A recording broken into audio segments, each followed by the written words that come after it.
1947, 1950 இப்படி நீங்க பாக்குற நம்பரை போட்டோ எடுத்து வாட்ஸ்அப் நம்பருக்கு அனுப்புங்க, பரிசு வெல்லுங்க.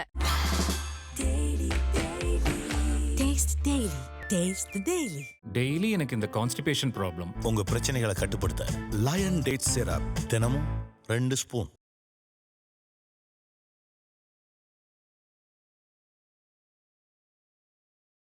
ஐபிசி தமிழ் நேயர்களுக்கு வணக்கம். இன்றைய நேர்காணலில் நம்மோடு இணைந்திருப்பவர் மூத்த பத்திரிகையாளர் ரங்கராஜ் பாண்டே அவர்கள். வணக்கம் சார். கடந்த நேர்காணலின் போது சீமான் பற்றி தான் பேசணும், இந்த நேர்காணலையும் அதை பற்றி தான் பேச போகிறோம். காரணம் என்ன, கிட்டத்தட்ட ஒரு 15 நாளாக தலைப்புச் செய்தியில் சீமான் அவர்கள் வந்துட்டே இருக்கார். பெரியார் தொடங்கி இப்போ பிரபாகரன் வரைக்கும் அந்த சர்ச்சையானது நீடிச்சுட்டே இருக்குது.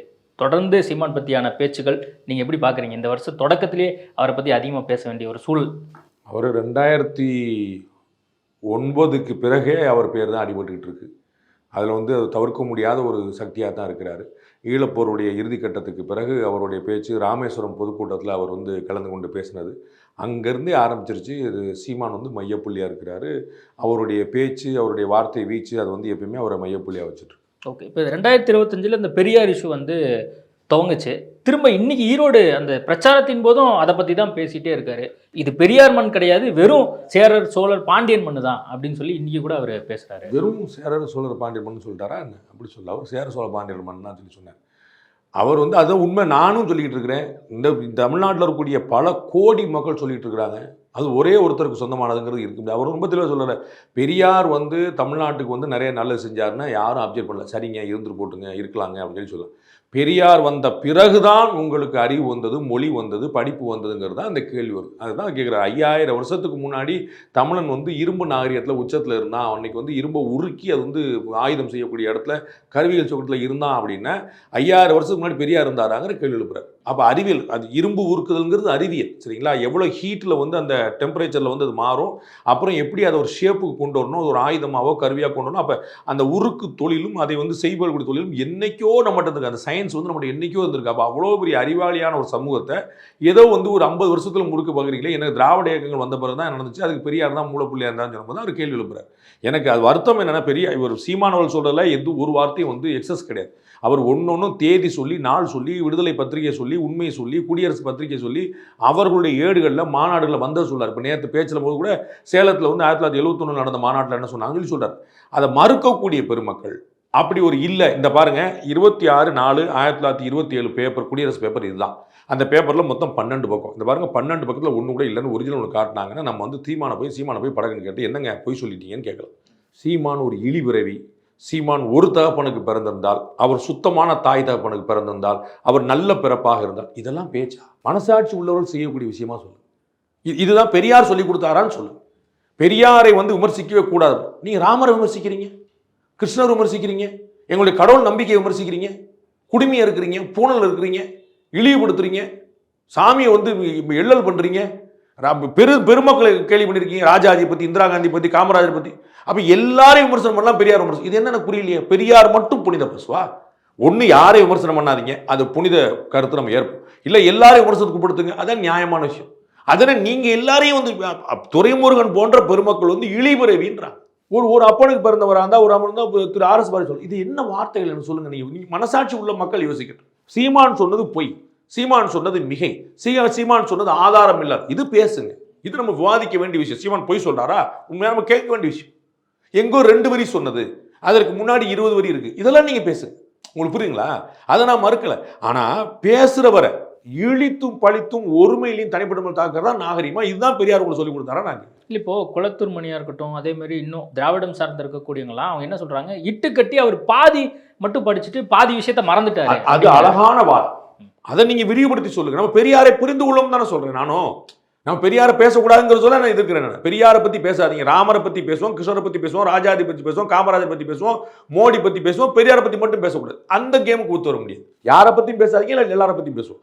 அப்போ திரு குளத்துமணி அவருடைய கருத்தை நான் ஏற்கிறேன். அப்போ நீங்கள் சொல்லுங்க, பாருங்க, இப்படி தமிழ் ஒரு காட்டுமிராண்டி மொழி அப்படின்னு சொல்லி சொன்னார். தமிழ் நீச பாசை, தமிழ் ஏற்க முடியாது, தமிழ் பைத்தியக்கார வேலைக்காரட்ட பேச, இதெல்லாம் சொன்னார். ஆனால் பிறகு இப்படி பண்ணார் அப்படின்னு சொல்லி சொல்லுங்க, நம்ம ஏற்றுப்போம். இல்லை, அதுதான் அவர் சொல்றாரு. அதாவது அவர் ஆஃப் ட்ரூத்தை மட்டும் தெரிஞ்சு வச்சுட்டு நீங்க சொல்லுங்கன்றேன். அது ஃபுல் ட்ரூத் சொன்னாரா? நீங்க சொல்லுங்க. ஹாஃப் ட்ரூத் சொல்லியிருக்காருன்னு சொன்னார்ல, ஃபுல் ட்ரூத் என்ன சொல்லுங்க. இல்ல இப்போ குளத்தூர் பெரியார் வந்து திருக்குறள் பத்தி, சிலப்பதிகாரம் பத்தி, தமிழ்தாய் வாழ்த்து பத்தி, கடவுள் பத்தி, தமிழ் மொழி பத்தி, இந்திய சுதந்திரம் பத்தி, புரியுங்களா? இந்திய எனக்கு சுதந்திரம் கொடுக்க இது இல்லாத பத்தி, கீழ்வன்மணி படுகொலை பத்தி, தமிழ்நாட்டில் பட்டியலினத்தர் கோயில் நுழைவை பத்தி, இதுல என்ன விஷயத்த சொல்லியிருக்காரு? ஹாஃப் ட்ரூத்துக்கு ஒரு பேசுறாரு. பெண்கள் கற்பு பத்தி, தாலி இருக்கிற பத்தி, கற்பப்பை எல்லாம் பேசிட்டார்ல. இது எல்லாத்தையும் வந்து சீமான் சொல்றாரு, உங்களுக்கு தெரிஞ்சிச்சுல. இதுல உள்ள மீதி ட்ரூத்தை நீங்க சொல்லுங்கன்ற. அதை நான் வரவேற்கிறேன். அப்பதான் தெரியும். எப்படி உங்களுக்கு தெரியும்? என் சைடு நீங்க கேட்டீங்க, தம்பி சைடு நீங்க கேட்டீங்க. ரெண்டு சைடுல வந்து காமன் மேனுக்கு ரெண்டுல உள்ள உண்மை என்னங்கிறது தெரிஞ்சிடும். பாலும் குறுகிர் தெரிந்துன்றான். அன்னம் எப்படி பாலையும் தண்ணியும் சேர்த்தாவது ரெண்டையும் வந்து தண்ணியை தனியாக வந்து பால் எடுத்து மக்கள் எடுத்துக்கிறான். நீங்க அதை சொல்ல மாட்டேன்றீங்களேன்ற. இதே அண்ணன் குளத்தூர் வீரமணி அவர்கள் வந்து இதுதாங்க உண்மை அப்படின்னு அவர் வந்து தாலி அறுக்க சொல்லல. தாலி வந்து ஒரு அவமான சின்னம் தான் நம்ம புரிஞ்சுக்கலாம். தாலி அறுக்க சொன்னாரா இல்லையாங்கிற கேள்வி வரணும்ல. கர்ப்பப்பை அறுத்தறீங்கன்னு சொன்னார்ல, சொல்லல. சொல்லுங்க. தமிழை பத்தி அப்படி சொல்லல. சுதந்திரம் கொடுக்காதீங்கன்னு சொல்லல. சொல்லுங்க. அதை சொல்ல மாட்டேன்றீங்களே. பெரியாரை சீமான் சொல்வது பொய். பெரியார் சொன்ன இந்த விஷயம் தான் உண்மை அப்படி எடுத்து சொல்லுங்க. மக்கள் அது சொல்ல மாட்டேன்றீங்களே. ஷூட்டிங் த மெசேஞ்சர்னு சொல்லுவாங்க. நீங்க பேசுனவரை திட்டுறீங்க, அதுவும் அவதூறா திட்டுறீங்க. பேசுன விஷயம் உண்மை போய் சொல்ல மாட்டீங்க. நமக்கு என்ன தெரியும்? நமக்கு ஒரு வேங்கவேல் கேஸ்ல என்ன சார் நடந்துச்சு அப்படின்னு கேட்குறேன். அப்ப சார் இப்படி இப்படி இப்படி இல்ல சார் இப்படி இப்படி ரெண்டு அப்பதான் உண்மைன்னு தெரியும். வேங்கவேல் நீ விசாரிச்சிருக்கா, நீ அப்படி அப்படி சண்டை மட்டும் போட்டு அந்த மான் கராத்தேன்னு சொல்லுவாங்க. அது மாதிரி சவுண்டு மட்டும் விட்டு என்ன அர்த்தம்ன்ற. பெரியாரை பத்தி பேசினா பெரியார் என்ன செஞ்சாருன்னு சொல்லுங்க. அவர் கேட்கலாம், ஔவையார் பெரியாருக்கு பிறகு வந்ததா? திருவள்ளுவர் பெரியாருக்கு பிறகு வந்ததா? எங்க அம்மா ஆண்டாள் பெரியாருக்கு பிறகு வந்தவங்களா? என்ன நீங்க சொல்லி கொடுத்தீங்கன்னு கேக்குறேன். இல்ல அவங்க என்ன சொல்றாங்க, வாழ்ந்த காலத்துல இப்ப நம்ம சமகாலத்துல 1930ல இருந்து 1960 வரைக்குமே சமகாலத்துல பெண் உரிமை குறித்து இவர் அதிகமா பேசியிருக்காரு. என்ன பெண் உரிமை? நீங்க ஆம்பளை மாதிரியே தலைமுடி வெட்டிக்கிறது பெண் உரிமையா? பெண்ணை பெண்ணா மதிக்கணுமா, பெண்ணை ஆணா மாற்றணுமா? உங்களுக்கு புரியுங்களா? நீ வந்து இந்த ஜாதிக்கு மாறிட்டா உனக்கு பெருமைன்னு என்ன அர்த்தம்? பட்டியலின சகோதரர் பட்டியலின சகோதரராகவே மதிக்கப்படுங்கிறதா. பட்டியலினத்தவரை பார்ப்பனரா மாத்திருவோம் சொல்லி மதிப்பு. அது அப்ப இல்லை, அப்ப பார்ப்பனர் தானே மரியாதை வந்து நிற்குது. புரியுங்களா? திரு துரைமுருகன் அவர்கள் இவ்வளவு சீனியர். அவர் நேற்று சொல்றாரு ஒரு இடத்துல பேசும்போது, இல்லாட்டா நானும் கோவணம் கட்டிட்டு ஏறு உழுதுட்டு தான் இருந்திருப்பேன். திருப்பி சொல்லுங்க. இல்லாட்டா நானும் கோவணம் கட்டி ஏறு உழுதுட்டு தான் இருந்திருப்பேன். இதுல என்ன மெசேஜ் பாஸ் பண்றீங்க? கோவணம் கட்டி ஏறு உழுறது வந்து இழிவான தொழில் பாஸ் பண்றீங்க. ஆமாவா இல்லையா? அவன் அந்த வேலை தான் பண்றான் அப்படின்னு என்ன அர்த்தம்? சும்மா தான் இருக்கான் அப்படின்னு என்ன அர்த்தம்? அந்த தான்கிற வார்த்தை என்னது அழுத்துது. இப்படித்தான் நீங்க மணியாட்டிட்டு இருப்ப, மாடு மேய்ச்சிட்டு இருப்ப. ஆடு மேய்க்கத்தான் லாய்க்கு. மாடு மேய்க்கிறது இழிவானதா யாராக்குனது? மாடு மேய்க்கத்தான் லாய்க்கு. ஒரு ஆட்டோட விலை தெரியுமா உங்களுக்கு? ஒரு மாடு ஒரு ஆடு பல ஆயிரங்கள் போகும். ஒரு சந்தையில கோணம் வச்சுட்டு போயிட்டு இருக்கக்கூடிய ஆட்டு முதலாளி வந்து அவ்வளவு பெரிய ஆள். அவர் பார்க்கறதுக்கு ஆடு மேய்க்க சாதாரண, அவர் சாதாரணமா இருக்காருன்னா ஒரு இழிவான விஷயமா? கோவணம் கட்டிட்டு அவர் நீங்க உழுதுண்டு வாழ்வாரே வாழ்வார் மற்றெல்லாம் தொழுதுண்டு பின் செல்வோர் என்ன கணக்கு? அது வள்ளுவர் சொன்னது என்னது? அப்ப உழவரை வந்து நீங்க என்ன சொல்லியிருக்கீங்க? இல்லாட்டி நானும் அமைச்சராக இருக்கிறதா கௌரவம், விவசாயியா இருக்கிறது அவமானம். அதான் மெசேஜா? இப்போ நீங்க என்ன பெரியாரை ஃபாலோ பண்றீங்க? அப்ப நீங்க வந்து அதான் சொல்ல, இஸ்லாமியர்கள், கிறிஸ்தவர்கள், பார்ப்பனர்கள் நம்மிலும் கீழோர், இவர்கள் நமக்கு எதிரின்றார் பெரியார். அவர் கிறிஸ்தவர்கள் யாருன்னு தெரிஞ்சு வச்சு, இஸ்லாமியர்கள் யாருன்னு தெரிஞ்சு, பார்ப்பனர் யாருன்னு தெரிஞ்சு, இந்த நம்மிலும் கீழோர் யாருன்னு சீமான் கேட்கிறார். அப்ப பார்ப்பனர்கள் வந்து ஆதிக்க சக்தி, பார்ப்பன ஆதிக்கம். அதான காயினேஜ் பார்ப்பன அப்படின்னா ஆதிக்கம். பார்ப்பன ஆதிக்கம்னு சொல்லிட்டு நீங்க, துளுக்கரும் கிறிஸ்துவரும் வேற நாடு சொல்லிட்டு நீங்க இந்த நம்மிலும் கீழோருங்கிற யாரை சொல்றீங்க? அவர் கேட்கிறாரு. நம்மிலும் கீழோர், இந்த 4 பேர் நமக்கு எதிரின்றாங்க. நம்மிலும் கீழோர் யாரு? பணத்திலையா, ஜாதிலையா, பொருள்லையா, இடத்துலையா, எதுல? அப்ப இது சொன்னாரு சொல்லன்னு ப்ரூவ் பண்ணுங்க, விளக்கம் கொடுங்க. இல்ல சொன்னதுக்கு அர்த்தம் வேறங்க அப்படின்னு சொல்லுங்க. மயிர் நீப்பின் உயிர் வாழா கவரிமான நீங்க வந்து வள்ளுவர் திட்டுறாருன்னு சொல்லக்கூடாதுங்க. அந்த கவரிமான் வந்து முடி உளுந்தா கூட செத்து போயிருங்க அப்படின்னு அது ஓமைக்கா சொன்னாருங்க. விளக்கம் சொல்லுங்க. அதுக்கு அர்த்தம் வேறங்க சொல்லுங்க. மயிர்னு சொல்லிட்டாருன்னு சொல்லாதீங்க, அர்த்தம் சொல்லுங்க. அப்படிதான் அர்த்தம் சொல்லியிருக்கீங்களா? இப்போ பெரியார் குறித்து அவர் பேசின உடனே அவர் வீட்டு முன்னாடி போராட்டம் பண்ணாங்க. அதையும் நம்ம ஒரு சைடு பார்த்தோம். இதுதான் அநாகரியம் நான் சொல்லுவேன். ராமரை பத்தி நீங்க பேசும்போது பெரியார் திடல் முன்னாடி வந்து ஆர்ப்பாட்டம் நடந்துச்சா? ராமர் கிருஷ்ணர் நீங்க இழிவா பேசுனது இல்லையா? ஈவ்டிசியில் கிருஷ்ணரை போடணும் நீங்க பேசுனது இல்லையா? ராமர் வந்து இன்ஜினியரா? ராமர் வந்து மது குடித்தாரு, சோமபான சுராபானம் அன்னைக்கு இருந்துச்சு. இதெல்லாம் நீங்க பேசும்போது யாராவது வந்து அறிவாலயம் முன்னாடியோ, கோபாலவர் முன்னாடியோ, பெரியார் திடல் முன்னாடியோ வீட்டில் வந்து யாராவது ஆர்ப்பாட்டம் பண்ணாங்களா? பிஜேபி காரர்கள் ஒரு கருத்து சொன்னாருன்னா கமலாலயம் முன்னாடி ஆர்ப்பாட்டம் பண்ணும். இது என்ன நாகரிகம் புரியலையே. அப்ப வள்ளூர் கோட்டம் எதுக்கு? அப்ப போராட்டம் நடத்துறதுக்கு ஒரு இடம் நீங்க தானே சொல்றீங்க. அப்ப அங்க போய் போராட்டம் நடத்துடுங்க. என்ன வீட்டு வாசல போராட்டம் நடத்துறது? திரு சீமான் அதுக்கு ஒரு கேள்வி எழுப்புறாரு. அண்ணா பல்கலைக்கழக மாணவி பாலியல் வன்முறை தொடர்பாக போராட்டம் நடத்துறதுக்கு யாருக்கு அனுமதி கிடையாது. ஆனா அவர் எதிர்த்து போராட்டம் நடத்துறதுக்கு அனுமதி. என்ன கணக்கு? எது முக்கியமான கேஸ் நீங்க சொல்லுங்க. புதுக்கோட்டையில ஜாஃபர் அலி அப்படிங்கிற ஒரு சமூக ஆர்வலர் பிளஸ் பொலிட்டிக்கல் பார்ட்டிக்காரரு, அவர் வந்து சமூக விரோதிகளை அம்பலப்படுத்தினாருங்கிறக்கா கொலை செய்யப்படுறார். இது பேச வேண்டிய மேட்டரா, பெரியார் பேச வேண்டிய மேட்டரா? இப்படி மாற்றி மாற்றி அவர் முற்றுகையிட வேண்டியது யாருடைய வீட்டை? அந்த அந்த கொலைகாரர்கள் வீட்டையா அல்லது வந்து சீமானுடைய வீட்டையா? என்ன உங்களுடைய நோக்கமா இருக்கு? இல்ல இப்ப பெரியார் அங்கேயும் போயிட்டு நீங்க சரியான ஆம்பளையா இருந்தா ஒருத்தருக்கு பிறந்த இதுதான் டயலாக் பண்றீங்க. இல்ல இப்ப பெரியார் பத்தி அவர் பேசி அவர் தன்னுடைய அரசியலுக்காக தான் இதை பேசுறாரு, சுய விளம்பரத்துக்காக இதை பேசுறாருன்னு சொல்லி எல்லாருமே சொல்றாங்க. ஆமான்று அரசியலுக்காக தான் சீமான் பெரியாரை பேசுகிறார், சுய விளம்பரத்துக்காக தான். நீங்க எல்லாம் என்ன பேசுறீங்க பெரியார்? நீங்க எல்லாம் என்ன பேசுறீங்க? இல்ல பெரியார் படி வாழ்றீங்களா? பெரியார் படி வாழ்றீங்களா? நான் தான் கேட்டேன், பெரியார் படி வாழ்கிறவர் பெரியார் பேசுற இந்த விஷயத்துல எதை கடைபிடிக்கிறாங்கன்னு சொல்லுங்க. கடவுள் மறுப்பை கடைபிடிக்கிறீங்களா? சேகர் பாபு முதல்ல வைகுண்ட ஏகாதசியில முதல் ஆளா போய் நிக்கிறார், எல்லா அமைச்சர் பெருமக்களும் நிக்கிறாங்க. திருப்பதி கோயிலும் தமிழ்நாடு எல்லா கோயிலுக்கும் போறீங்க, நீ கடவுள் மறுப்பை ஏத்துக்கிட்டீங்களா? தமிழ் பத்தி அவர் சொன்ன தமிழ் வாழ்கன்னு நீ அரசு அலுவலகத்தில் போகணும், தமிழ் பத்தி அவர் சொன்னது நீங்க ஏற்கிறீங்களா? சுதந்திர இந்தியாவில் நாங்கள் கொடியேற்றம் வாங்கி கொடுத்தார் கலைஞர்னு சொல்றீங்க, சுதந்திரத்தை அவருக்கு பெரியார் ஏத்துக்கிட்டாரா? திருவள்ளுவர் வந்து தமிழ் மறை உலக பொதுமறை சொல்லி திருவள்ளுவர் அவர் ஏத்துக்கிட்டாரா? தமிழ் தாய் வாழ்த்துக்கு அவ்வளவு பெரிய சண்டை நடந்துச்சு, தமிழ் தாய் வாழ்த்து அவர் ஏத்துக்கிட்டாரா? ஒரு முட்டாள்தனத்து மேல இன்னொரு முட்டாள்தனமான்னு கேட்டிருக்காரு. கடவுள் வாழ்த்து வேணாம்ன்றே உடனே தமிழ் தாய் வாழ்த்துன்னு சொல்லுவியா? அது ஒரு முட்டாள்தனம், இன்னொரு முட்டாள்தனமான்னு கேட்கிறார். எதை ஏத்துக்க? தமிழரை பத்தி பெருமையா அவர் என்ன சொல்லியிருக்காரு சொல்லுங்க. இல்ல இஷ்டத்துக்கு பெரியாரை பத்தி இவர் பேசிட்டே இருக்காருன்னு சொல்லி திருமாவளவன் சொல்றாரு. சரி, திருமாவளவன் சொல்றாரு சார், திரும்ப திரும்ப நான் சொல்றேன், இஷ்டத்துக்கு பேசினாரு, கஷ்டத்துக்கு பேசினாரு, நஷ்டத்துக்கு பேசினாரு, பொய் பேசினாரு, நான் எக்ஸ்போஸ் பண்ணுங்க, அதை சொல்றீங்களான்னு கேட்கிறேன் நான். இன்னும் அவர் அவர் பெரியார் எக்ஸ்போஸ் பண்ணணும், பெரிய இன்னும் உண்மையை பேசி சீமானை எக்ஸ்போஸ் பண்ணணும். அவ்வளவுதான் நான் சொல்லுவேன். பெரியார் பேசினதா இவர் சொல்றாருல, ஒரு பட்டியல் போடுறாருல, அது குருமூர்த்தி ஆமான்றாரு, ஹெச்ராஜ் ஆமான்றாரு, அண்ணாமலை ஆமான்றாரு, ஊர்ல இருக்க எல்லாரும் சொல்றாங்க ஆமா ஆமான்றாங்க. அப்ப இல்லன்னு நீங்க வேற ஒண்ணு காட்டாலும் எளிமையா சொல்றேன், விடுதலையில வந்ததுன்னு சொல்லி சொல்றாரு. இப்ப 1927 ஜனவரி 24 விடுதலை பேப்பர் தானே நீங்க சொன்னீங்க, இந்தப்பா எடுத்து காட்டுப்பா. அந்த பேப்பர்ல இல்லவே இல்லப்பான்னு காட்டுங்க. பேப்பரை தூக்கி ஒளிச்சுல வச்சுட்டீங்க, வெப்சைட்ல தூக்கி அழிச்சுல வச்சுட்டீங்க. உங்களுக்கு புரியுதா? எங்கெங்க இருக்கு காட்டுங்க அப்படின்னு சொல்லி சொல்லணும்ல. அது பேப்பரத்துக்கு குளிச்சு வச்சுட்டு அப்புறம் அவர் சொன்னது வந்து அவர் இஷ்டத்துக்கு பேசுறாரு, ஜாலியா பேசுறாரு, உள் விரோதத்தோட. சார், அவர் வந்து உள்நோக்கத்தோட பேசி எக்ஸ்போஸ் பண்ணுங்க. அவர் திட்டுறதுனால எக்ஸ்போஸ் ஆவாரா என்ன? அவர் சொன்னது பொய்னா தானே எக்ஸ்போஸ் ஆவாரு. உங்களுக்கு புரியுங்களா? அவர் வந்து பிரபாகரனை பார்த்தாரா இல்லையா? குளத்தூர் மணி அவர்களே சொல்லிட்டாரு 12 நிமிஷம் பார்த்தாருன்னு. ஒரு நரேந்திர மோடி 12 நிமிஷம் நீங்க பார்த்தீங்கன்னா கம்மின்னு சொல்லுவீங்களா? பிரபாகரன் வந்து ஒரு பெரிய தலைவரால் அவங்களால ஏற்கப்படுறாரு, அவங்க 12 நிமிஷம் அவங்க கூட இருந்தாலும் அது கம்மியான விஷயமா? அப்போ அந்த ஃபோட்டோ உண்மையா பொய்யான்னு சொன்னவங்களுக்கு குளத்தூர் மணி பதில் சொல்லிட்டார்ல. குளத்தூர் மணி திராவிட இயக்க சித்தாந்தத்தில் தீவிரமாக இருக்கக்கூடியவர். அவர் சொல்லிட்டார்ல, ஆமா சந்திச்ச உண்மைதான் சொல்லிட்டார்ல. அப்போ உங்களுக்கு என்ன பிரச்சனை? அப்போ நீங்கள் அவதூறு பரப்புற உங்க நோக்கமாக இருக்கு. அவங்க கூட இருக்கிறாலே சாட்சி சொல்லிட்டாங்க, ஆமா சந்திப்பு உண்மைதான். இவ்வளவுதான் நான் சொல்ல வரேன். இல்ல இந்த போட்டோ எடிட் பண்ணப்பட்டது அப்படின்னு சொல்லி ஒருத்தர் வந்து சொல்லிட்டு இருக்காரு. போட்டோ எடிட் பண்ணதாவே இருக்கட்டுங்க, போட்டோ வந்து உண்மைதான் சொல்லிட்டார்ல, குளத்தூர் சொல்லிட்டார், சந்திப்பு உண்மைதான் சொல்லிட்டார்ல. இல்ல சந்திப்பு உண்மை, நான் போட்டோ பத்தி எனக்கு தெரியாது அப்படிங்கிற. அப்போ போட்டோ பத்தி அவர் தெரியாது, இவர் என்ன சொல்லணும்? சந்திச்ச உண்மை உங்களுக்கு என்ன? போட்டோல நீங்க என்ன கண்டுபிடிக்கிறீங்க? இவங்க சந்திச்சாருங்க தான், போட்டோல என்ன அவங்க வந்து அதுதான் எடிட் பண்ணப்பட்டது. போட்டோல என்ன கங்கனா ராணாவத் இருந்தாங்களா? இல்ல இல்ல, பிரபாகரனும் சீமான் தானே இருக்காங்க. அந்த போட்டோ எடிட் பண்ணப்பட்டது அப்படின்னா என்ன? சந்திப்பு நடக்கல. அதான் நம்ம இன்ஃபரன்ஸ் என்ன? நீங்க அதுல என்ன முடிவுக்கு வரீங்க? போட்டோ பொய் அப்படின்னு அர்த்தம், சந்திப்பு நடக்கல அதானே ஒன்று அர்த்தம். சந்திப்பு நடந்துச்சுன்னு குளத்தூர் மணியே சொல்றாரு. இவ்வளவுதான் பாயிண்ட். குளத்தூர் மணி அவர்கள் வந்து பிரபாகரனோட தொடர்புல இருந்தவர், தமிழில் ஆதரவு கொடுத்தவங்க யார் மறுக்க மாட்டீங்களே, திராவிட இயக்கத்துல ஒரு பெரிய முக்கியமான பிள்ளைங்க மறுக்க மாட்டீங்களே. அவர் ரெண்டு பக்கம் இருக்கிறவர், சரிங்களா? இந்த பக்கம் இருப்பார், இந்த பக்கம் திராவிடத்தையும் இருப்பார். அவர் சொல்லிட்டார் சந்திப்பு நடந்த உண்மைதான், 12 நிமிஷம் சந்திப்பு இருந்து சொல்லிட்டார். அப்புறம் உங்களுக்கு என்ன குழப்பம்? இல்ல அதனால நீங்க அவதூறு தான் நீங்க ட்ரை பண்றீங்களே தவிர அவர் கவுண்டர் பண்ண மாட்டீங்க. இந்தியாவுடைய வளர்ச்சி 6.7% இருக்குது அப்படின்னு சொல்லி சொன்னாருன்னா பொய் சொல்ற. 3% தான் இருக்கு நீங்க சொல்லணும். எங்க வளர்ச்சி இருக்கு, எங்க வேலையில திண்டாட்டம் டேட்டா. அவர் ஒரு 6.7 நம்பர் சொன்னார்ல, நீங்க கவுண்டர் நம்பர் சொல்லுங்க. இவ்வளவுதான் கேள்வி.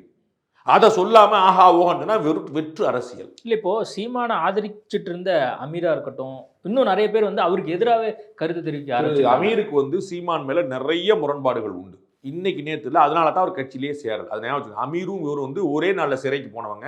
அவங்க வந்து கிட்டத்தட்ட சகோதரர்கள். ராத்திரி 12:45 2:45 ஃபோன் பேசி 1.5 மணி நேரம் பேசுவாங்க. 2 பேருமே அண்ணன் தம்பி மாதிரி உயிராக இருப்பாங்க. அதில் ஒன்றும் குழப்பம் இல்லை. அவர் இவர்கிட்ட நிறைய பேசுவார், நிறைய சண்டை போடுவார். 2 பேரும் மல்லுக்கு நிற்பாங்க. ஃபோனில் 1.5 மணி நேரம் தொண்டை தண்ணி வத்த பேசுவாங்க. நல்ல சகோதரர்கள், புரியுங்களா? ஆனால் ஏன் அவர் அமீர் எங்கள் கட்சியில் சேரலை? இவ்வளோதான். அவருக்கு தெரிய நம்ம உடன்பட முடியாது. சாத்தானின் பிள்ளைகள்னு சொன்ன காலத்துலேருந்து அதுக்கு முன்னாடி தான் நிறைய முரண்பாடு உண்டு. இது விஷயத்தில் இஸ்லாமியர்கள் பற்றின பார்வை மாதிரி நிறைய விஷயங்கள் முரண்பாடு உண்டு. தமிழர்னு முன்னிறுத்தினா அப்போ வந்து நாங்கள் என்ன செய்யறோங்க ஒரு கேள்வி உண்டு. அதில் நிறைய ஒரு உட்பொருளான நிறைய விஷயம் இருக்குது. நீங்கள் ஏன் அப்படி என்டார்ஸ் பண்ண மாட்டீங்கன்னு அது தனி விவாதம் இருக்குது. அது நிறைய கருத்தில் முரண் இருந்தனால அவர் சேரல்.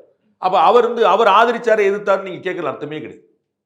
அது வந்து அவர் நிறைய முரண்கள் உண்டு. அதனால தான் அவர் கட்சியில் சேரல. இல்லாட்டி வந்து நாம் தமிழர் கட்சியில் அவர் இருந்திருப்பார். இந்த பெரியார் விஷயத்துல டிடிவி தினகரன்ட்ட கேள்வி கேட்குறாங்க. அவர் என்ன சொல்றாரு, ஏன் அப்படி பேசுறான்னு தெரியல, என்ன சந்திக்கக்கூடிய பிராமண சமூகத்தினரே வந்து சீமான் பெரியாரை பத்தி பேசுறத விரும்பல அப்படின்னு சொல்லி சொல்றாங்க.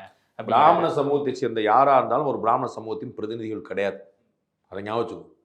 சங்கர மடம் பேச்சுன்னா அப்போ ஜீயர் மடம் என்னன்னு கேள்வி வரும். அவ்வளோ இருக்கு. ஆதீனங்கள் அப்புறம் என்னன்னு பேச்சு வரும். ஸோ பிராமணர்களுக்கான பிரதிநிதியோ இந்துக்களுக்கான பிரதிநிதியோ ஒன்று கிடையாது. அப்படி ஒரு மத பிரதிநிதி ஒருத்தர் கிடையாது யாருமே. ஸோ 2 பிராமணர்கள் சொன்னார்னா அது 2 பிராமணர்களுடைய கருத்தை எடுத்துக்கணும். மொத்தமே 2 பிராமணர் தான் இருக்கிறாங்க, அது ஒரு விஷயம். ஸோ அதனால வந்து பிராமணர்கள் 2 சொல்லிட்டாங்கன்னா அப்படி எடுத்துக்க முடியாது.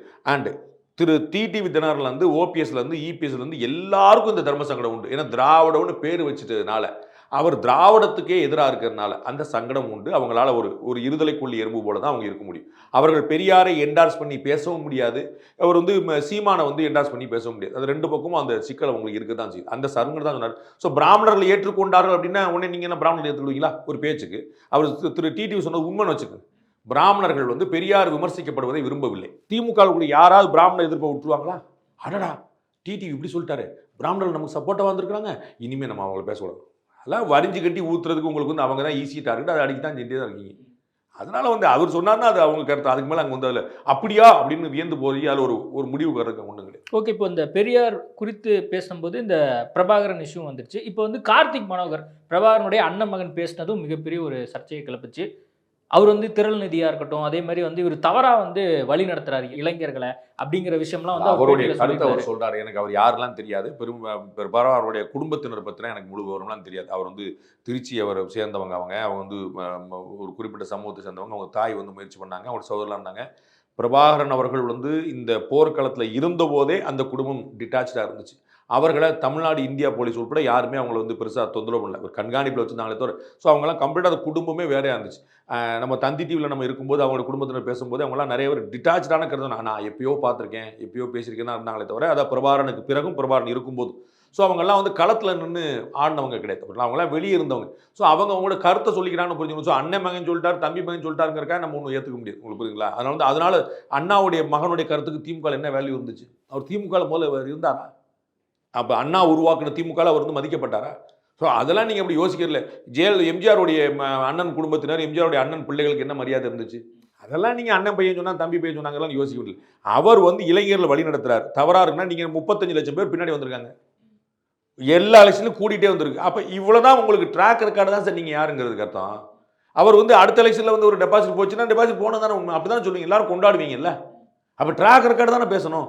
4 தேர்தல் வாட்டு கூட்டிகிட்டே இருக்குது. இதில் பாருங்கள் எவ்வளோ ஓட்டு வாங்க போகிறாரு, பார்த்துக்கிட்டே இருங்க. இல்லை, இப்போ கார்த்திக் மனோகர் பற்றி சீமான்கிட்ட கேட்கும்போது அவர் வந்து ஒரு தரக்குறைவான வார்த்தையை பயன்படுத்துகிறாரு. அப்புறம் பத்திரிகையாளர் சங்கம் வந்து கண்டனம் தெரிவிக்கிறாங்க, அதை கூட நீங்கள் பார்த்துருப்பீங்க. அந்த எந்த வார்த்தையை பயன்படுத்தினான்னு எனக்கு புரியலைங்க. பிக்காலிங்கிற வார்த்தையை சொன்னால் சொல்கிறாங்க, அதுக்கு வந்து சாதாரணமாக ஒரு புழக்கத்தில் சொல்கிறாங்க. எப்பயுமே நான் தரக்குறைவான விமர்சனங்கள் யார் செஞ்சாலும் தப்புன்னு நான் சொல்கிறேன்.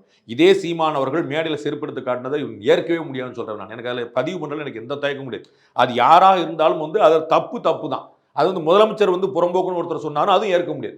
யாரை சொன்னாலும், இந்து என்றால் திருடன், கலாம் என்றால் கழகம், எந்த ஒரு விமர்சனமும் எதிராளுக்கு ஒரு பாயிண்ட் ரசக்குறைவாக இருந்தால் ஏற்கக்கூடாதுங்கிறதா என்னோட பாயிண்ட். அது பிரபாகரன் சொன்னாலும் சரி, சீமான் சொன்னாலும் சரி, வைகோ சொன்னாலும் சரி, கலைஞர் சொன்னாலும் சரி, ஸ்டாலின் சொன்னாலும் சரி, மோடி சொன்னாலும் சரி, யார் சொன்னாலும் சரி, ரசமா இறங்கிடக்கூடாதுங்கிற நான் நினைக்கிறேன். தரக்குறைவா போயிடக்கூடாது. இல்லை, அது தொடர்ந்து வந்து ஒரு பேசிட்டே இருக்காரு சீமான் அவர்கள். பத்திரிகையாளர்களை அணுகிற விதமே வந்து அப்படிதான் இருக்குன்னு தொடர்ந்து. பத்திரிகையாளர்கள் தான் சீமானையும் அண்ணாமலையும் நோண்டி கேட்குறாங்க. இத்தனை கேள்விகள் தமிழ்நாட்டில் ஒரு கட்சி தலைவர் கேட்டிருக்காங்கன்னு சொல்லுங்க. நீங்கள் வந்து ஒரே பத்திரிகையாளர் 15 கேள்வி சீமானை கேட்குறாரு, ஒரே பத்திரிகையாளர் 15 கேள்வி அண்ணாமலை கேட்குறாரு. அவர்கள் பொறுத்து நிதானிச்சு பதில் சொல்றாரு. நீங்கள் மனசாட்சி தொட்டு ஒரு பிரஸ் மீட் எனக்கு காட்டுங்க. இதே போல தர்க்கமாகவும் குதர்க்கமாகவும் துருவியும் ஒரு திமுக தலைவரை அல்லது ஒரு திமுக கூட்டணி கட்சி தலைவர் கேட்டிருக்காங்க. ஒரு தலைவர் ஒரு பிரஸ் மீட் எடுக்காரு. சீமானுக்கு டெய்லி ஒரு பிரஸ் மீட் இருக்கு, அண்ணாமலைக்கு ஒரு டெய்லி ஒரு பிரஸ் மீட் இருக்கு. கோயம்புத்தூர்ல ஏறினா கோயம்புத்தூர்ல இறங்கினா, சென்னையில் ஏறினா சென்னையில் இறங்கினா, எல்லாமே இருக்கு. எல்லாத்தையும் பேசுறாங்க, துருவி கேட்குறாங்க. சண்டை நடக்குது. அவங்க எல்லா சந்தர்ப்பத்திலும் ஒரு பொறுமை இருந்து சும்மா நீங்களே கேட்டுருக்காதீங்க, இது 1 to 1 போயிட்டு வேற யாரா கேளுங்கன்னு சொல்லி. இதை போல ஒரு பத்திரிகையாளர் ஒருத்தரை கேட்டிருக்காரு. உதயநிதி ஸ்டாலினை கனிமொழியை தயாநிதி மாறனை யாராவது ஒரு பெருமகனாரா ஒருத்தரை வந்து இது சார் அன்னைக்கு நீங்க பார்க்கல சார், முந்தானத்து எப்படி பேட்டி சார் ஒன்று சொல்லுங்க. இல்லை, குதர்க்கமா அவர் பேசிட்டே இருக்காருன்னு சொல்லி திருமாவளவன் நேற்று செய்தியாளர் சொல்லிட்டேன். குதர்க்கமா பேசினாருன்னா என்ன குதர்க்கமா பேசினான்னு சொன்னா நம்ம எல்லாரும் சேர்ந்து கண்டிச்சிடலாம்ல. அதான் ஒருத்தர் கருத்து ஏற்கலாம் சார், மறுக்கலாம் சார். ஏன் ஏற்கிறீங்கன்னு கேள்வி வருது இல்ல, உங்களுக்கு புரியுதுல? உங்களுக்கு ஏன் ஏற்கிறீங்க, ஏன் அந்த கேள்விக்கு பதில் சொல்லுங்க. பெரியார் அவர்கள் பற்றி விமர்சனம் பண்ணதை திருமாவளவன் ஏற்கவில்லை. சூப்பர். ஏன்? அம்பேத்கரும் பெரியாரும் எந்த திசையில ஒன்னா இருந்தாங்க சொல்லுங்க. அதை சொல்ல மாட்டேன்றீங்களே. அதான் அம்பேத்கரையும் பெரியாரையும் எதிர்த்து செல் நிறுத்துவது தவறு அப்படின்றார். இது ஒப்பீனியன். 2 பேரும் ஒன்றுபட்டு இருந்தார்கள் எல்லா கருத்துலையும், அதை ப்ரூவ் பண்ணுங்க. நீங்க உங்களுக்கு புரியுதுங்களா? நீங்க வந்து ஒப்பீனியன் சொல்றீங்க, நானும் தான் ஒப்பீனியன் சொல்லிட்டு இருக்கேன். எல்லாரும் ஒப்பீனியன் சொல்லிட்டு போலாம்ல. நீங்க என்ன அப்ப சீமான் வந்து ஒரு வார்த்தையை குறிப்பிடுகிறார், ஒரு ஆளை குறிப்பிடுறார், ஒரு நாளை குறிப்பிடுகிறார். நீங்க அதுக்கு ஒரு கவுண்டர் விஷயத்தை குறிப்பிடணும். அவருடைய பிறப்பை பத்தி கேள்வி கேட்கிறதோ, அவர் சும்மா நான் பேசுறாரோன்னு சொல்றது அர்த்தம் இல்லை. அது கவுண்டர் நீங்க வைங்க. பெரியாரும் அம்பேத்கரும் ஒரு தாய் மக்கள், ஒரு சிந்தனை கொண்டவர்கள், ஒரே ஒரு நாணயத்தின் இரு பக்கங்கள் அப்படின்னு சொல்லலாம். எப்படின்னு சொல்லணும். அதனால எதிர்த்து நிறுத்த முடியாது. இதெல்லாம் வந்து ரிட்டாரிக். ஏன் பெரியார் இப்படி சொன்னார், இப்படி சொன்னார்? நான் வந்து ஒரு வீடியோக்காக ப்ரிப்பேர் பண்ணிட்டு இருக்கேன், படிச்சுட்டு இருக்கேன். பெரியாரும் பாரதியாரும் மட்டுமே 2 பேரும் சம காலத்தவர்கள், ஒன்னா பிறந்தவங்க. சரிங்களா? குறுகிய காலத்திலே பாரதியார் வந்து சொர்க்கம் அடைஞ்சிட்டார், பெரியார் வந்து நல்லபடியாக கடைசி வரைக்கும் இருந்தார். 2 பேரும் ஒரே விஷயத்தை பற்றி பேச தத்துவம். அது வாங்க பேசுவோம். ஏழை என்றும் அடிமை என்றும் யாரும் இல்லை ஜாதியில் அப்படின்னு பாரதி சொல்றார். நமக்கும் கீழானவர்கள் நமக்கு எதிரிகள்னு பெரியார் சொல்றார். 2ஐயும் பாருங்க, ஒரே காலம். யார் சொல்றான்னு கேளு. இப்படி ஒப்பிடுங்க. நான் சொல்றேன்ல, ஒரு மேற்கோள் காட்டுறேன்ல. பாரதியார் இப்படி சொன்னார், பெரியார் இப்படி சொன்னார். கற்புன்னு வச்சா ஆணுக்கும் பெண்ணுக்கும் பொதுவில் வைப்போம் அப்படின்னு 2 பேரும் கற்பார் கொண்டாடு சொல்லிட்டு பாரதியார் சொல்றார். இவர் என்ன சொன்னார்? அதுதான் கேள்வி கேட்கிறோம். அப்ப நீங்க அப்படி சொல்லலன்னு சொல்லுங்க, இல்ல மாத்தி புரிஞ்சுட்டேன்னு சொல்லுங்க, இல்ல அப்படி இல்லவே இல்லைன்னு சொல்லுங்க. நீங்க பெரியார் திட்ட பெரியார் அவர் அழகா சொல்றாரு சீமான், நான் பெரியாரை பேசவில்லை, பெரியார் பேசியதை பேசுகிறேன். ஓகே, இப்போ நாம் தமிழர்லேருந்து கிட்டத்தட்ட ஒரு 3000 பேர் திமுகவில் இணைஞ்சிருக்காங்க. இது எப்படி பார்க்குறீங்க? ஒரு மாதிரி இவங்கெல்லாம் அங்கீகாரம் கொடுக்க ஆரம்பிச்சிட்டாங்க. தேர்தல் ஆணையம் மட்டும் இல்லை, இவங்க எல்லாமே இவங்கெல்லாம் புறக்கணிச்சிட்டு இருந்தாங்க. அவரை சீண்ட வேண்டியதில்லை, அவர் சின்ன பிள்ளை, தனி மனிதர், அங்கே கட்சியே இல்லை, ஆளே இல்லைன்னு சொல்லிட்டு இருந்தாங்க. யார் இருக்கான்னு சொல்லிட்டு இருந்தாங்க. பாஜக மாதிரி இழிவுபடுத்திட்டு இருந்தாங்க. காலே இல்லைங்கிறேன், கால் முளைக்குமா, கால் பதிக்குமான்னு கேட்டுருக்கேன். இப்போ அவங்க கட்சியிலேருந்து சேர்ந்துருக்குறாங்கன்னு நீங்கள் அறிவிக்க வேண்டிய இடத்துக்கு நகர்ந்துட்டீங்க. அப்போ அவங்க கட்சியில் எவ்வளோ பேர் இருக்கிறாங்க உங்களுக்கு தெரிஞ்சு போச்சு. சீமானுக்கு கட்சிக்காரங்க கம்மி, சீமானுக்கு வாக்காளர்கள் அதிகம். அந்த கட்சியினுடைய பேரை கூட முதலமைச்சர் வந்து பயன்படுத்த விரும்பலை, நான் அவங்களுக்கு அங்கீகாரம் கொடுக்க விரும்பலை அப்படின்னு சொல்லி அந்த மேடையில். அப்போ கட்சிக்காரங்களையும் சேர்த்தீங்க. அந்த கட்சியில் வரக்கூடிய யாரும் சேர்க்க மாட்டேன்னு சொல்லிடுவோம் தானே. அவங்க நேற்று வரைக்கும் அந்த கட்சியில் இருந்தவங்க தானே. அந்த கட்சி தலைவருடைய பேரையோ அந்த கட்சியுடைய பேரோ, நாம் தமிழர் அப்படிங்கிற ஒரு கட்சி வந்து எப்படி நாம் தமிழர் கட்சி தலைவர் சீமான் தப்பானவராக இருக்கலாம். நாம் தமிழருங்கிற பேர் எப்படி வந்து தப்பா இருக்கும்? நாம் தமிழருக்கு பெருமைக்குரிய விஷயம் இல்லையா? நாம் தமிழர் தமிழ்நாட்டில் கூடிய 8 கோடி பேர் சொல்லணும் இல்லையா? அதான பெருமை. அதை நான் சொல்ல மாட்டேங்கிற என்ன இருக்கு? அது எனக்கு புரியல. சீமானவர்கள் பேரை சொல்ல மாட்டேன், ரைட் சொல்லாதீங்க. அந்த கட்சியில் நீங்க சேர்த்துக்கிறீங்க. நம்ம என்ன சொல்லுவோம் சார்? திட்டுனா உன்னோட ஒட்டும் உறவும் வேண்டாம், உன் சவகாசமே வேண்டாம் தானே சார் சொல்லுவோம். நீ வேண்டாம் உன் தம்பி வேணும், நீ வேண்டாம் உன் சொத்து வேணும் அப்படின்னா அது வந்து ஒட்டு உறவு இல்லைன்னு என்ன அர்த்தம்? அப்போ அவங்களுக்கு தம்பி இருந்தாங்கன்னு ஒத்துக்கிட்டீங்க, அவங்களுக்கு சொத்து இருந்து ஒத்துக்கிட்டீங்க. அப்போ உங்களுக்கு அவரை பிடிக்கலங்கிறது தான் புரியுது. உங்களுக்கு சீமானை பிடிக்கல, சீமானுடைய தம்பிகள் பிடிக்குது. சீமானோட தம்பிகள் நேற்று வரைக்கும் என்ன பண்ணிட்டு இருந்தாங்க? இல்லை, அதில் சில பேர் என்ன சொல்கிறாங்க, அவர் பெரியாரை திட்டினதே எங்களுக்கு பிடிக்கல, அதனால நாங்கள் சேர்ந்தோம் அப்படின்னு சொல்லி சில பைட்ஸ் வந்தது. அதை எல்லாரும் பெரியாரை பற்றி பேசுனாங்க. ஆனானப்பட்ட திருமாவளவனும் குளத்தூர்மணியும் வீரமணியும் ஸ்டாலினும் உதயநிதியுமே சொல்ல மாட்டாங்க பெரியாரை பற்றி. இந்த தம்பிகள் போய் சொல்ல போகிற சொல்லட்டும். யார் அவர் சீமான் தான் ரொம்ப தெளிவாக வச்சுருப்பா, நான் தப்பாக பேசிட்டேன்ப்பா, விட்டுருங்கப்பா, யாரா வாங்கப்பா சரியாக பேசுப்பா, எதிரில் மேடையை போடுங்கப்பான்னு சொல்கிறார்ல. பெரியார் என்னென்னு சொன்னாலும் நான் சொன்ன பெருமக்களே பேச மாட்டாங்க. அவர் பெரியாரை தப்பாக புரிஞ்சுட்டாங்க. பெரியார் சொன்னதில் பாதி மட்டும் சொல்லிட்டாங்க. பெரியாரை வந்து மிஸ்டர் இப்படி தான் சொல்கிறாங்க. பெரியார் இப்படி சொல்லலை, இப்படி சொன்னார், இப்படி இருக்குன்னு. பெரியார் வந்து அந்த தாய் தங்கை உறவை பற்றி சொன்னது எல்லாரும் சட்டை பிடிச்சாங்கல்ல, ஆதாரம் கேட்டாங்க செய்யல. அப்படி மற்ற எதுக்கு ஏன் பிடிக்க மாட்டேன்றாங்க? இல்லை, இப்போ அதுக்கு வந்து நான் உங்களுக்கு புரியுதா சின்ன வித்தியாசம்.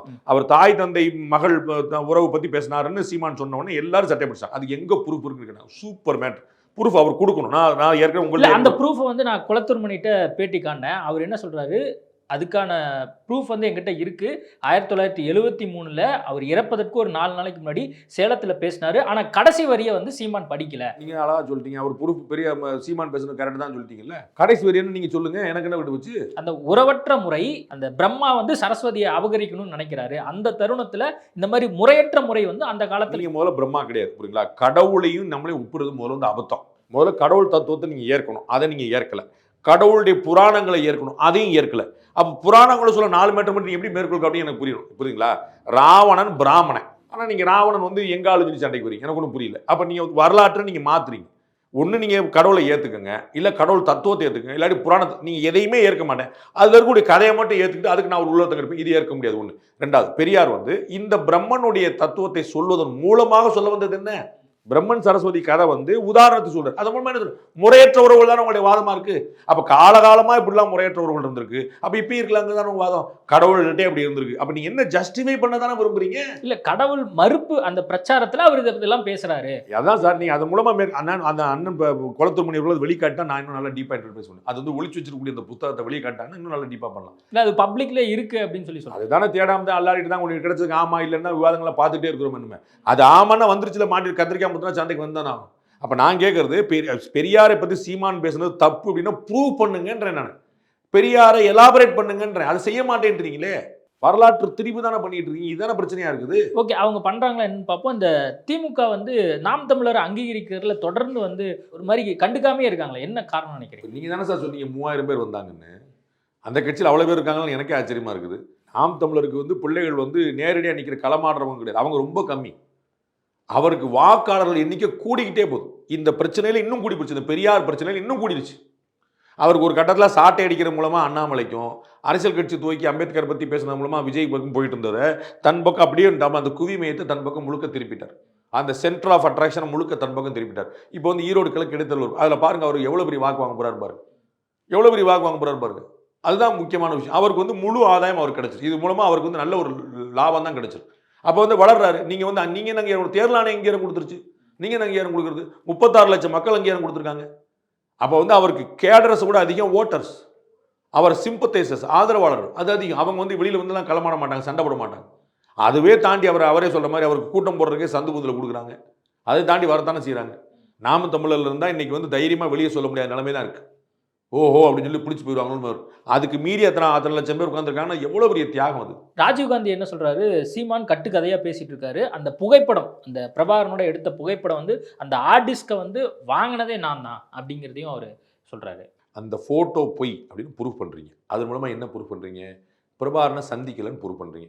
பிரபாகரனை வைத்துக்கொண்டு இவர் அரசியல் பண்றாரு. ஆமா, அரசியல் பண்றாரு. அவர் போட்டோல மட்டும் வைக்கலையா? ஈழத்தமிழர்களுக்காக இவர் எதுவுமே செய்யல. இங்க இருக்கக்கூடிய தமிழர்கள் ஈழத்தமிழர்களுக்காக ஏதாவது செய்யணும். அவர் அங்க போய் ஈழத்தமிழர்களுக்காக அதிகமாக குரல் கொடுத்து அதுக்காக சிறை நிதி அவருடைய அரசியல் வாழ்க்கை ஆரம்பித்ததே ஈழத்தமிழர்களுக்காக குரல் கொடுத்து. இல்ல, அது டைவர்ஷன் ஆயிடுச்சுன்னு தானே எல்லாருமே சொல்றாங்க. இப்போ ஆமா, ஈழத்தமிழ் போரே முடிஞ்சு போச்சுல. ஈழத்தமிழ் போரே இல்லையே. இப்ப அவர் என்ன பண்றாரு, திரள் நிதி வாங்குறதுக்காக வெளிநாட்டுல இருந்து இந்த மாதிரி திரள் நிதி யார் வாங்கலன்னு சொல்லணும். திரள் நிதியை மிஸ்யூஸ் பண்றாங்க போற யார் மேல வரலன்னு சொல்லணும். யார் மேல வரலன்னு சொல்லணும். நீங்கள் வெளிநாடுகள் போனாங்கன்னா இங்கேருந்து போகக்கூடிய தமிழ்நாடு தலைவர்கள் அத்தனை பேருக்கும் எவ்வளோ இடங்களை எதிர்ப்பு நீங்கள் பார்க்கணும். அத்தனை I am naming every individual. எல்லாருக்கும் வருது. சிலர் ஜெயத்கஸ்பர் சண்டைக்கு போவாங்க, சிலர் வந்து வேல்முருகன் சண்டைக்கு வருவாங்க, சிலர் திருமாவளவன் சண்டைக்கு வருவாங்க, சிலர் சீமானு சண்டை வருவாங்க, சிலர் திமுக சண்டைக்கு வராங்க. அங்கே பெரிய கோஷ்டி பூசலாக இருக்குது. ஆளாளுக்கு ஒரு பக்கம் இருக்கிறாங்க. எல்லாருமே இருக்குது. ஒரு திரள் நிதி வந்தால் கட்டாயம் இருக்கும். அதில் என்ன குழப்பம்? ஈழத்தமிழர் அப்படிங்கிற ஒரு பேரை வைத்துக்கொண்டு இங்கே அவருடைய ஆசைக்காக இந்த மாதிரி அவர் பண்ணிட்டு இருக்காரு. ஈழத்தமிழர்களுக்கு வைகோவும் இவரும் குரல் கொடுத்தது போல இன்னொருத்தர் குரல் கொடுக்கல சார். அதில் வந்து நீ அரசியல் கட்சியாக நீங்கள் மதுபானத்துக்கு எதிராக குரல் கொடுத்ததில் நீங்கள் பாமக விட்டுட்டு ஒரு வரலாறு எழுத முடியாது. அதை நீங்கள் உங்களுக்கு பிடிக்குதோ பிடிக்கல. அதுபோல் ஈழத்தமிழர்களுக்காக குரல் கொடுத்த இயக்கங்களில் மதிமுகவையும் நாம் தமிழரையும் புறக்கணிச்சு நீங்கள் இன்னொரு இயக்கம் இல்லை. இப்போ நீங்கள் வைகோ பற்றி சொல்கிறீங்க, வைகோட்ட சீமான் பற்றி கேட்குறாங்க. நான் ஆல்ரெடி நிறைய பேசிட்டேன், வேற கேளுங்க அப்படிங்கிறாரு. ஏன் அவர் பேசவே மாட்டேங்கிறார்? ஒரு திராவிடத்தை எதிர்க்கிறார்ல, அதான் பிரச்சனை. அவர் திராவிடத்தை தான் நம்ம ஒழிப்பேன்றார். அப்போ அவங்க எப்படி சொல்லுவாங்க? ஓகே, நீங்கள் தொடர்ந்து சீமானுக்கு ஆதரவு நிலைப்பாடு எடுக்கிறனால இப்போ சீமான் அவர்களே வந்து உங்களை புகழ்ந்து பேச ஆரம்பிச்சிருக்காரு. நீங்கள் நான் சொல்கிறேன், சீமான் செய்கிற 10 தவறுகள் எனக்கு தெரியும். பாஜக செய்கிற 15 தவறுகள் எனக்கு தெரியும். உங்கள்கிட்ட அதற்கான ஆய்வு இல்லை, கேள்விகள் இல்லை. அதனால நான் பதில் சொல்ல. இன்னைக்கு வந்து என்ன டாப்பிக்கில் பேட்டி நீங்கள் முடிவு பண்ணீங்களா, நான் முடிவு பண்ணேன்? சொல்லுங்கள், பதில் சொல்லுங்கள். நான் தான் முடிவு பண்ணேன். நீங்கள் என்கிட்ட இந்த டாபிக் தான் சார் வேணும்னு சொல்லி கேட்டீங்க, நான் பதில் சொன்னேன். நீங்கள் அந்த ஆய்வு பண்ணிட்டு வந்தீங்கன்னா அதுக்கும் நான் பதில் சொல்லுவேன். நான் சொன்ன 15 விஷயங்கள் என்னால் சீமானுடைய நிலைப்பாடு எங்கெங்கெல்லாம் தப்பாதுன்னு என்னால் சொல்ல முடியும். நான் வந்து உலகம் பூரா பேசிகிட்டு இருக்கேன். இந்த தமிழ்நாடுங்கிற பேர் எப்போ வந்துச்சு, தமிழ்நாடுங்கிற நாள் எப்போ வந்துச்சு, தமிழ்நாடுங்கிற மேப்பை வந்துச்சு எப்போ வந்துச்சு, நான் 100 முறை கேட்டிருக்கேன். இந்தியாவின் அங்கம் தான் தமிழ்நாடு. இதை நான் 100% உடன்படுறேன். திரு சீமான் உடன்படுறாரா? உங்களுக்கு யார்கிட்டையும் ஆய்வு கிடையாது, அது தொடர்பான கேள்விகள் கிடையாது. நீங்கள் சொல்கிறீங்க. அண்ணனுக்கு நான் வந்து யார் மேலேயும் தனிப்பட்ட பகையை பாராட்டுறவங்க கிடையாது. தமிழக முதலமைச்சர் திரு ஸ்டாலின் அவருடைய என்னுடைய தகப்பனாருடைய இறப்புக்கு வந்தபோது அண்ணன் பெரும் மதிப்புக்கு மதிச்சிருக்கக்கூடிய சுபவீர பாண்டியன் போலாம், இதெல்லாம் தேவையா அப்படின்னு கேட்டாங்க. இதுதான் இவர்கள் பரப்புகிற நாகரிகம். எதிரியா இருந்தாலும் கல்யாண வீட்டுக்கு துக்க வீட்டுக்கு போகிறது தான் தமிழர் நாகரிகம்னு சொல்லுவோம். பாண்டியோட தகப்பனாருடைய மறைவுக்கெல்லாம் போகணுமா முதலமைச்சர்னு கேட்கறது அவங்க. முதலமைச்சர் அந்த அளவுக்கு ஒரு மாண்பு வச்சிருக்காரு, நான் அந்த அளவுக்கு ஒரு அன்பு வச்சிருந்தேன், அவ்வளோதான். அவர் வந்து திமுக ரங்கராஜ் பாண்டிய பேசுகிறான்னு அவர் நம்ப மாட்டார், நானும் நம்ப மாட்டேன், எல்லாருக்குமே தெரியும். ஆனால் அந்த நட்பு இருக்குது, அந்த மதிப்பு இருக்குது, அந்த மரியாதை இருக்குது. அதுதான் சீமான் அவர்கள் வந்து அவர் இந்திய தேசத்தை ஏற்கலை. நான் இந்திய தேசத்தை 100% ஏற்கிறேன். எனக்கு இந்திய தேசத்தை தாண்டி சிந்தனை கிடையாது. நான் வந்து இவர்கள் உருவாக்கியதா இந்தியான்னு ஒரு பேச்சு பேசியிருக்கேன். ஒரு ஸ்பீச் வெற்றிமாறன் அவர்களுடைய பட்டறையில் பேசியிருக்கேன். அங்கே வந்து இவர்கள் உருவாக்கக்கூடிய தத்துவத்தை பூரா நான் வந்து கவுண்டர் பாயிண்ட் கொடுத்தேன். யார் சீமான் அவர்கள் சொன்னதுக்கும் திருமாவளவன் அவர்கள் சொன்னதுக்கும் இவர்கள் சொன்ன எல்லாத்துக்கும் கவுண்டர் பாயிண்ட் நான் வச்சிருக்கிறேன். அப்போ நீங்கள் வந்து எப்படி சொல்கிறாருன்றீங்க? கொள்கை ரீதியாக அண்ணன் வேற பாதையில் போயிருக்கிறேன், நான் வேற பாதையில் போயிருக்கேன். ஆனால் தமிழுக்காக அவர் கொடுக்குற குரலுக்கு வந்து நான் 100% உடன்படுவேன். அது எப்படி இல்லைங்க? தமிழ்நாட்டில் உட்காந்துட்டு தமிழுக்காக குரல் கொடுக்கக்கூடாதா? தமிழ் வாழ்க சொல்லக்கூடாதா? தமிழுக்கு முன்னுரிமை சொல்லக்கூடாதா? தமிழருக்கு முன்னுரிமை சொல்லக்கூடாது. அதை நான் எப்படி நான் ஏற்க முடியும், எதிர்க்க முடியும்? 100% நான் ஏற்பேன். அதனால நான் வந்து அவர் அண்ணங்கிற வார்த்தையை தாண்டி மறுவார்த்தை பேசலாம், அவர் தம்பிங்கிற வார்த்தையை தாண்டி மறுவார்த்தை பேசலாம், அவ்வளவுதான். இல்லை, இப்போ அவர் என்ன சொல்றாரு, இப்போ திமுக வந்து பிரசாந்த் கிஷோர் பாண்டேவை வச்சிருந்தது, ஏன் பாண்டேவையே யூஸ் பண்ணிக்க வேண்டியதானே? ஏங்க அவங்க சொல்றதெல்லாம் அவர் வைக்க முடியுமாங்க? நான் அவர் சீமான் சொல்றவரை ஸ்ட்ராட்டஜிஸ்ட் வைக்க முடியுமா? இது என்ன கேள்வி உங்களுக்கு? அவங்களுக்கு யாரை பிடிச்சிட்டு வைக்கிறாங்க? ஸ்ட்ராட்டஜிஸ்ட்ங்கிறது வேறங்க. நீங்க வந்து ஒரு மருத்துவருடைய ஜாதி கேட்க முடியாதுங்க, புரியுங்களா? உங்க கட்சியில நீங்க உங்க ஜாதியை சேர்ந்தவருக்கு நீங்க முக்கியத்துவம் கொடுத்துக்கலாம், புரியுங்களா? உங்க கம்பெனியில் உங்களுக்கு பிடிச்சவங்களுக்கு நீங்க முக்கியத்துவம் கொடுக்கலாம். உங்க டாக்டர் என்ன செய்வீங்க? அப்போலோவில் போய் படுக்கிறாங்க ஒருத்தர், அவர் வந்து டாக்டர் என்ன ஜாதி சொல்லுங்க, எங்களுக்கு தான் ஊசி கொண்டு சொல்லுவீங்களா? அதுதான் சொல்ல. நீங்க அவங்களுக்கு ஒரு ஸ்ட்ராட்டஜி வேணும், ஆடிட்டர் வேணும், டாக்டர் வேணும், வக்கீல் வேணும். அதில் நீங்கள் ஜாதி மதம்லாம் இடஒதுக்கீடுலாம் நீங்கள் பார்க்க முடியும். அவங்களுக்கு எது பிடிச்சிருக்கோ வச்சுக்க வேண்டியதான். ஓகே, இப்போ நாம் தமிழர் கட்சியை வந்து உருவாக்குனதுல ஷோவும் வந்து ஆடிட்டர் குடுமூர்த்தியும் வந்து முக்கிய பங்கு வகிச்சாங்க அப்படின்னு சொல்லி ஒரு சர்ச்சை ஒன்று கிளம்பிச்சு. அதை பற்றி உங்க பாருங்க. அதை விட ஒரு பயங்கரமான ஒரு நகைச்சுவை வேற இருக்க முடியுமான்னு எனக்கு தெரியல. அது வந்து சோவுக்கும் குருமூர்த்திக்கும் இந்த கட்சிக்கும் சம்பந்தமே இல்லை. முதல்ல அது வந்து தினத்தந்தியோடைய அதிபர் திரு சீபா ஆதித்தனார் அவர்கள் உருவாக்கிய கட்சி. அவர் அந்த கட்சியை அப்படியே விட்டுட்டு போயிட்டார். அது வந்து கட்சியை வந்து அப்படியே கைவிடப்பட்டது. அந்த கட்சி அது தனியாக நிற்கிது. அதை இவங்க எடுத்துக்கிட்டாங்க, அவ்வளோதான். அது நம்ப மாட்டீங்க, தினத்தந்தி குடும்பம் கூட அதுக்கு உரிமை கொண்டாடலை. எங்கள் கட்சி சார், எங்கள் தாத்தா உருவாக்கின கட்சி, நம்ம குடும்பம், அவங்க அந்த அவர் உருவாக்கியவர் அப்படியே விட்டுட்டார். அதை இவங்க பின்னாடி வந்த பிள்ளைகள் எடுத்துக்கிட்டாங்க. அது குருமூர்த்தி போவார், இவங்க போவார். அது இன்னும் சொல்ல போனால் நீங்கள் வாரத்துலேருந்து சீமான் எடுக்கிற எந்த விஷயத்துலையுமே அவங்களுக்கு இன்னைக்கு தான் குருமூர்த்தி அவர்கள் ஒரே ஒரு தடவை வாய் விட்டு சொல்லியிருக்காரு, நான் சீமானை ஆதரிக்கிறேன். எதுக்கு? பெரியாரை எதிர்க்கிறதுக்காக, புரியுங்களா? ஆரம்ப காலத்துலேருந்து பெரியார் எதிர்ப்புலாம் அவங்களுக்கு கிடையாது. ஆனால் வந்து குருமூர்த்திக்கும் சோவுக்கும் வந்து எப்பயுமே பெரியார் எதிர்ப்பு உண்டு. ஸோ எந்த விஷயத்தை சீமான் செய்வார்னு அவர்கள் கனவு கண்டு இதை பண்ணுவாங்களா நீங்கள் சொல்லலாம். இவங்க என்ன நினைக்க விரும்புகிறாங்க தெரியுமா? என்ன நெரேட்டிவ் செட் பண்ண பிஜேபியோடைய பி டீம், அது இதுதான் இவங்க விரும்புறது. அண்ணாமலை வந்து ஆதரிக்கிறாரு, ரங்கராஜ் பாண்டேவை என் தம்பின்றாரு, குருமூர்த்தி வந்து ஒன்று அது என்னென்ன, சத்யம் தேட்டரில் வந்து ஒரு சினிமா ஓடுது. அதை விழுப்புரத்தை சேர்ந்தவரும் போய் பார்க்குறாரு, விருதுநகர் சேர்ந்தவரும் பார்க்குறாரு. விழுப்புரமும் விருதுநகரும் ஒன்று. என்னங்க ரெண்டு பேரும் ஒரே தேட்டருக்கு போயிட்டாங்க? இதை மாதிரியான ஒரு அபத்தமானவர். அவர்களுக்கு பொது எதிரி சீமானுக்கு பொது எதிரி பெரியார், பிஜேபிக்கு பொது எதிரி பெரியார். சீமானுக்கு எதிரி திமுக, பிஜேபிக்கு எதிரி திமுக, இவ்வளவுதான். அப்ப ரெண்டு பேருக்கும் பொது எதிரிங்கிறதுனால ரெண்டு பேரும் ஒன்றும் சொல்லிங்கிறது அபத்தம். அதிமுகவுக்கு தான் திமுக ஆகாது. அப்ப அதையும் சொல்ல மாட்டேன்றீங்க, புரியுங்களா உங்களுக்கு? அப்ப இவங்களுக்கு பொது எதிரி நீங்க எப்படி சொல்லுவீங்க? அதை வந்து ஒரு இப்படிதான் நெரேட்டிவ் செட் பண்ணுவாங்க. அதனால குருமூர்த்தி அவர்களையும் சோவர்களையும் கொண்டு வரதுங்கிறது வந்து ஒரு லாஜிக் இல்லாத விஷயம். கொஞ்சம் கூட அதை ஒரு பொருந்த சொல்லணும்ல, அந்த பொருத்தமே இல்லாத ஒரு பொய். இல்லை, அது வந்து சோஷியல் மீடியா ஒரு போஸ்ட் பாலசுப்ரமணிய ஆதித்யா அவரே வந்து போட்டிருக்காரு அப்படின்னு சொல்லி ஒரு போஸ்ட்டை வந்து நிறைய பேர் வந்து சோஷியல் மீடியாவில் பகிர்ந்துட்டு இருக்காங்க. ஐயா பாலசுப்ரமணிய ஆதித்யன்லாம் சோஷியல் மீடியாலே இல்லை. அந்த போஸ்ட்டை தான் அவங்க வந்து காட்டுறாங்க, ஆதாரமாக காட்டுறாங்க. சோசியல் மீடியாலே அவர் இல்லைன்ற அப்புறம் நீங்கள் பாலசுப்ரமணிய ஆதித்தன் அவர்கள் சோசியல் மீடியாலே இல்லை. அடுத்து அப்போ நீங்கள் காட்டுறவங்க தான் அது பொருள். நான் ஏற்கனவே சொன்னதான், நீங்களா ஒன்று ரங்கராஜ் பாண்டே சொன்னார், சங்கர் சர்மா சொன்னார், நீங்களா ஒன்று கிளப்பிக்கிட்டு போக வேண்டியதான். அப்புறம் அவர் நான் சொன்னேன்னு சொல்லிட்டு இருப்பேன். இந்த காமெடியில் எங்கே பண்ணுறது? அவர் சோசியல் மீடியாலே கிடையாது. அஜித் வந்து ஒரு ட்வீட் போட்டிருக்காருன்னு சொல்கிற மாதிரி, அஜித்துக்கு ட்விட்டர் அக்கௌண்ட்டே கிடையாது. முதல்ல தெரிஞ்சுங்க, அவ்வளோதான். இதுதான் அவருடைய அந்த ட்விட்டர் அக்கௌண்ட். தம்பி நீங்கள் என்ன காட்ட வேண்டிய, நான் வந்து 8 வருஷம் அங்கே வேலை பார்த்தவன், சரிங்களா? அதனால தான் நான் கேட்க வந்தேன். இப்போ உங்களுக்கு நல்லா நாம் தமிழர் பற்றியும் தெரிஞ்சிருக்கு, தினத்தந்தி நிறுவனத்தில் வேலை பார்த்தனால தான் நான் அதை கேட்க. நான் வந்து சர்வரோக நிவாரணி உலகத்தில் உள்ள எல்லாரும் பற்றியும் சொல்லுவேன். அதெல்லாம் ஒன்றும் கிடையாது. எனக்கு ஐயாவை தெரியும், அவங்க வந்து சோசியல் மீடியாலாம் கிடையாது, அவங்க அதெல்லாம் விளக்கம் கொடுக்குறவங்களாம் கிடையாது. இந்த மாதிரியான போலி அக்கௌண்ட்லாம் வந்து லட்சம் உண்டுங்க. அது வந்து நீங்கள் ஆராசா பேரில் 10 வச்சுருப்பான், ஹெச்ராஜா பேரில் 10 வச்சுருப்பான், நரேந்திர மோடி ஃபேன்ஸ் போட்டு வச்சுருப்பான், 100 பேர் வச்சுருப்பாங்க. அதெல்லாம் நீங்கள் நம்ப வேண்டியதில்லை.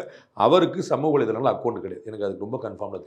ஓகே, இப்போ அவர் பிஜேபின்னு தொடர்ந்து சொல்லிட்டே இருக்காங்களே சீமான இதில் ஷோ ஆடிட்டர். அவர் பிஜேபின்னு சொல்ல, பிஜேபியும் அவரும் ஒரே திசையில் பயணிக்கிறாங்கன்னு சொல்கிறார். பிஜேபியோட பி டீம்னு சொல்கிறாங்க. பிஜேபின்னு சொன்னால் அந்த பிஜேபி உள்ளே இருக்கணும். அவர் is not a party member சொல்ல, பிஜேபி சொல்கிறதே அவர் சொல்கிறாங்க. ஆமாம், எனக்கு பொது எதிரி வச்சுனாலும் நீங்கள் அப்படி ஒரு அவர் கலர் கற்பனை பார்க்குறீங்க.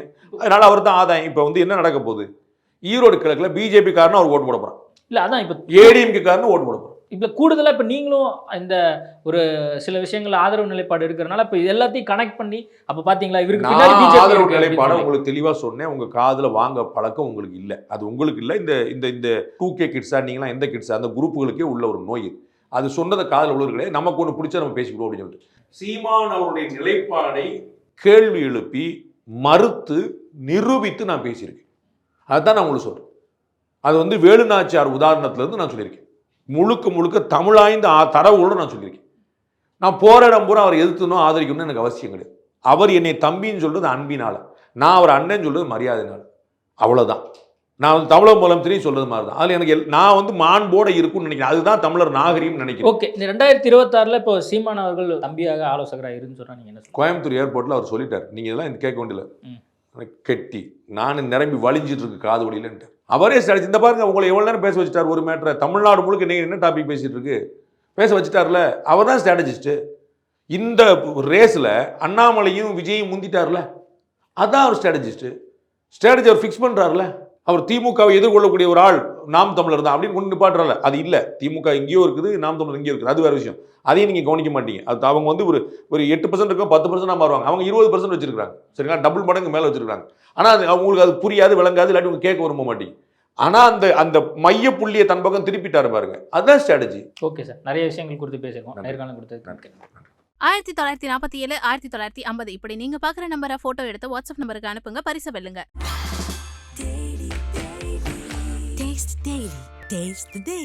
டெய்லி எனக்கு இந்த கான்ஸ்டிபேஷன் ப்ராப்ளம். உங்க பிரச்சனைகளை கட்டுப்படுத்த லயன் டேட் சிரப் தினமும் 2 ஸ்பூன்.